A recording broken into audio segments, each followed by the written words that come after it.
Okay, we're live. 3, 2, 1. Hello, everyone. Welcome to episode 184, which we're going to title WPA3. I don't know how much WPA3 we're going to get to, but I don't know. It's been a while. I know we skipped the last 2 weeks. Life's gotten busy, but we're still here. It's a little slow because what's going on is everyone's holding all their news for Black Hat and DEF CON, which I'll be at, so you can say hi to me. I'll be in the Crypto and Privacy Village. So if you want to say hi, that's probably where I'll be for the most part. Tom, you want to say hi? Hello, everyone. So the first story we have, and I know my little transitions are not great today, is that Google is reading your email ? Right? Are they really reading your email? Who knows? So the article says, and this is from the Wall Street Journal, which is pointed out, that does not like Google because Google gives the first paragraph or 2 paragraphs of news away, and the Wall Street Journal wants you to pay. With that said, they're saying that Google is allowing third parties to read your email. And the first thing I looked at was, wait a second, something's up.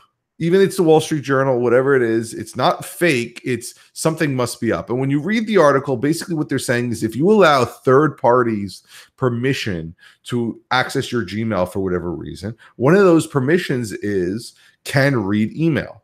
And if they choose to read it, this goes back to the Cambridge Analytica idea that where if you give them the ability to use your profile, they may, and the keyword there is may, do it. So is Google reading your email? No, unless we don't know something. Are third parties? Well, if you told them they can, then maybe. Yeah, so this is another story about third-party app permissions. You can actually go to myaccount.google.com and check this out yourself as you listen along. If you go to myaccount.google.com there's a slash on this /permissions. You will see apps with access to your account. Now, this is pretty cool. You get a full breakdown of what has access to your account and how it can be used. So I've got an open source program called G Drive, which I use to download things through a command line. And amazingly enough, that has access to Google Drive. It can view and manage the files in your Google Drive, and it tells me, hey, I added this on this date and time. I've got a Thunderbird provider for Google Calendar, and it has access to manage my calendars and tasks. And then I've got some other stuff with calendar access. Got something that's got access to YouTube, and it shows me all the things that I can just sign in with Google on, which doesn't have any access to my account, but does have access to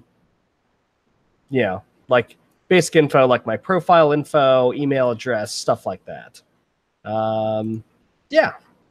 So there are add-ons for Gmail specifically that allow you to do things like add things to Gmail messages, algorithmically organize your mail, give certain third parties access to do cool things with email redirection or reading or automatic sorting. You can even do, if you wanted to, there are third parties out there that do things like an assistant would, but using sort of machine learning and algorithmic tuning to sort of file email into different buckets or quickly reply to email. So it's not like these things don't have merit, but the issue they've taken to this is that, yes, humans would have access to read your email if you turn this on, right? Google themselves is not reading your email, but a company you've given permission to your Gmail inbox can. And that really shouldn't be a surprise. I mean, sure, another one of these stories that comes out and gives people the ability and reminds them to go check out their account permissions, I don't think it's a bad thing, but let's not word it like the world is coming down. It turns out that if you do give an app access to read, send, delete, and manage your email, it can read, send, delete, and manage your email. This goes back to years ago when Exchange was first a thing and people got email on their phone. One of the permissions was can remotely wipe your phone. And everyone got all freaked out about that. the company can remotely wipe my phone. And I explained to them, this may also be a good thing. If you lose your phone, there's data that's sensitive to the company, and they want the ability to make sure that doesn't get into the wrong hands, whether you lost your phone or it got stolen, so that they can wipe your phone. If you lose your phone, you can also go to the company and say, hey, can you wipe my phone? And they can do it. But it's a permission. You allow them to do it. And I think people fail to realize what are in the permissions. And we've spoken about this. It's gotten much granular and much more English-like. Has the ability to read, send, and manage email, which if you're dealing anything with spam on your Gmail account, that's what that's going to do. If you, like you said, if you're doing any sort of email filtering, what do you think filtering is? What do you think your AV is doing on a system level if you have AV, which we don't recommend, but that's a different story. So again, it's a permission issue, and we can change the headline to Twitter reading your tweets or Uber reading your location based on Twitter because you gave it permission. Any of these apps that use third-party integrations can add a permission to read the contents of your email or whatever it is, and you have to be okay with it. Now, keep in mind, it's not like something like I mentioned the open source application G Drive would suddenly and surreptitiously gain access to read my email. In order for that to happen, the app has to request it. They have to pop up a new box that says, hey, we need permission to do this thing. And it very clearly says, I'm going to do things with Gmail. And you have to specifically allow that program to do that. It's not an automatic thing. Just because you gave Thunderbird the ability to access your calendars doesn't mean it's going to, that's probably a bad example, it's an email client, but just because you give G Drive the ability to manage files in Google Drive doesn't mean it automatically would get access to Gmail if it asks nicely. It does require user intervention. And again, and somebody say, can they do this? Can they do this hiddenly? Can they use secret APIs where they forego permissions? I don't know if that's a thing, but I think it would get caught up quickly and then quickly removed from the App Store. Yeah, the thing Google really wants to avoid is people losing trust in it or its services. And if they are allowing companies to do like weird secret things with hidden APIs, and people are going to stop trusting Google services pretty quickly. And again, this is another reason to download from the App Store, or the Google Play Store. Don't go to third parties. If it's, again, too good to be true, let's not do it. Let's not steal cracked programs, because there's a reason for that. And this goes the same on iOS. This is not just an Android type thing.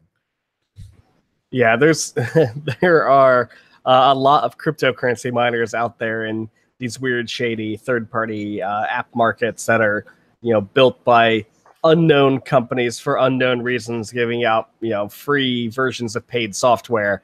And, a lot of the shadier ones will absolutely run cryptocurrency miners on your phone and totally drain that battery life. Uber, 18 months ago, was caught, I think it was like in January of some year, was caught keeping location on for slightly longer than the trip. And they had their basically you have to give Uber permission to locate you, because that's how they match up the person to you. But what they didn't say is that, when you're done with your trip and you've closed the app, it's still persistent in memory. It's tracking your location. And they got yelled at for it. That was a big thing. And that may have been I don't know if that was the thing that broke me from Uber, but that was definitely a big one, to say, wait a second, why are they doing it after we got there? And Uber gave some excuse, like they wanted to make sure that the driver stopped charging you, or that you were safe, or whatever nonsense. But again, they didn't ask, and that's a problem. Yeah, unfortunately, when it comes to stuff like location services, and an app says, hey, I'd like to track you, right? If Uber says, I need your location so I can send you a car, it makes sense, right? It absolutely needs that permission, but it's not granular, right? Uber, because you gave it that permission to access your location, it can do so whenever it wants to. the app can absolutely wake itself up. It can grab your location, and unless you're paying attention or you go into settings and check it out for yourself in the logs, you're not going to know that Uber asked for your location 27,000 times while you weren't using the app or while you weren't hailing a car.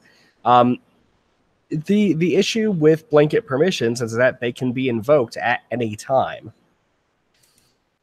It's one of those things. We say this. I mean, we basically do this topic once a year because every year something like this happens. So in the show notes, we have the link to Google's permissions.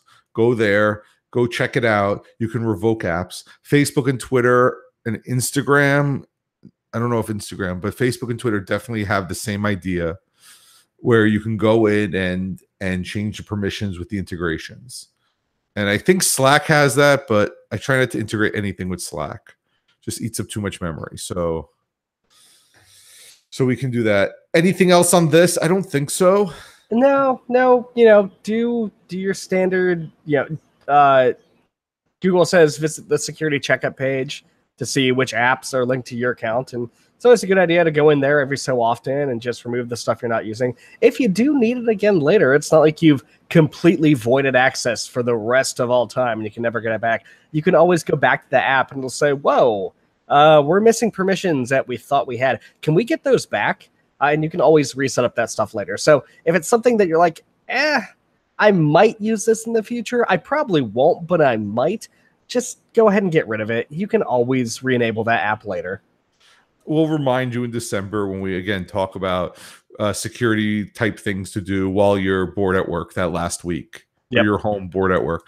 So the second thing is our main topic, WPA3, which is a new standard. And basically it's the way we secure our Wi-Fi. Used to be WEP, which was wireless encryption protocol, which was wired equivalent protocol. Wired equivalent. Okay.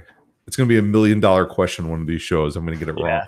And basically, it was a bunch of hex. It was 10-character hex. 10 character hex. 16. I could be wrong though. I thought it was one of the nice base 2 numbers. My Wi-Fi password for a while for like non-mission critical things was capital ABCDE 1 2 3 4 5. So I don't know, but that always worked. So that's 10. But again, I guess that would be variable, wouldn't it? No, there is something like it couldn't be shorter than this. But anyway, it was broken in, I don't know. You can break it now in 30 seconds, whatever it is. Basically, at this point, only legacy devices uses WEP. I think my Nintendo DS does, so I don't use it that much. But anyway, they moved on to WPA and WPA2, which was the second generation, and it's been going strong. And right now, there's no way to break it. It is still secure. It's still the right thing to do with a really strong password, but it is getting weaker. You can break WPA2. It takes some time, but you can do it. Now, if a router has Wi-Fi protected setup, you can just circumvent WPA2 entirely and get hooked up right to the router. But that's a different problem entirely. WPA2 doesn't come without its faults. It's okay for what it is, but it can be broken. And again, it all depends on the length of your password.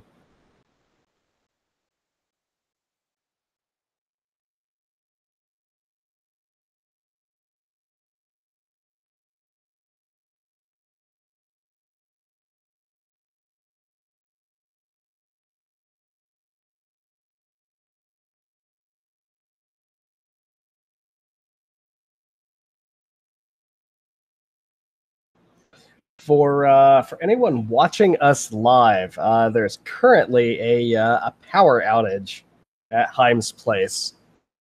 So we're gonna hold tight for a minute and see if we can get everything back online.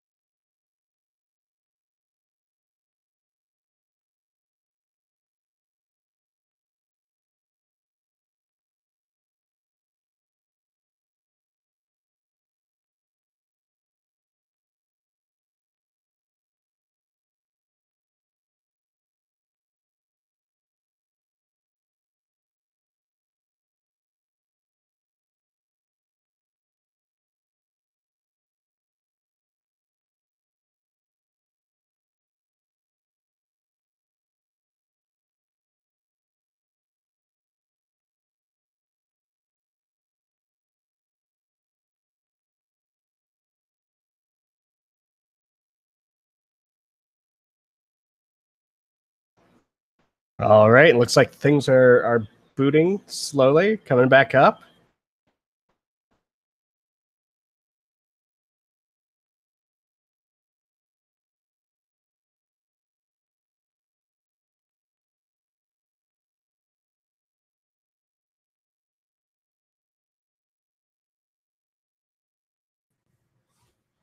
I'm back.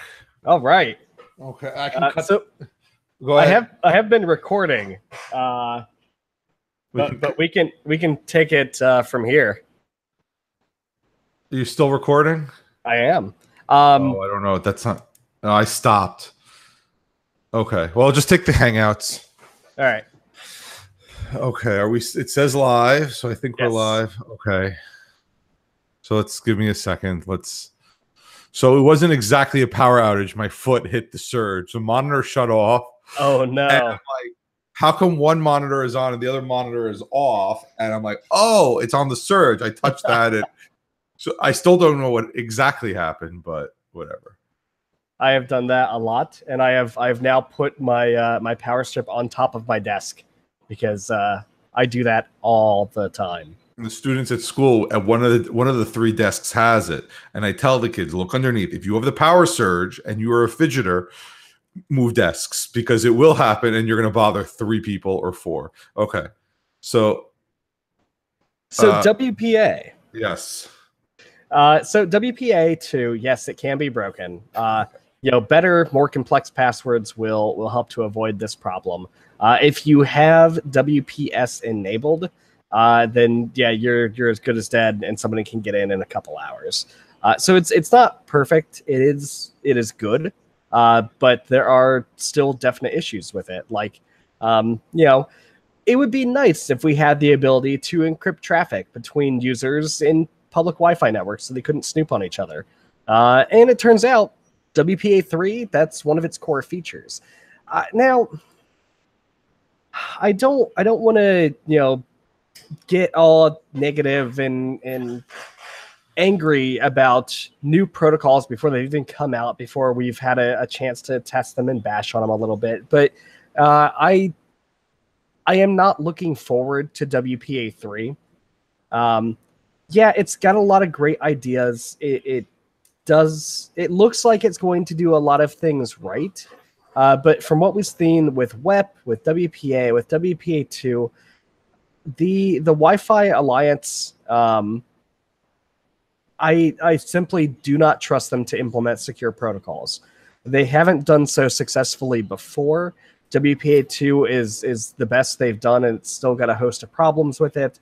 WPS was just a massive failure, but that more comes down to implementation details and things not being in the spec. We'll have to see. It'll be a little bit before this hits, mass adoption. But yeah, again, I'm not holding my breath for it. That was one of the criticisms, is that the WPA3 is a certification alliance.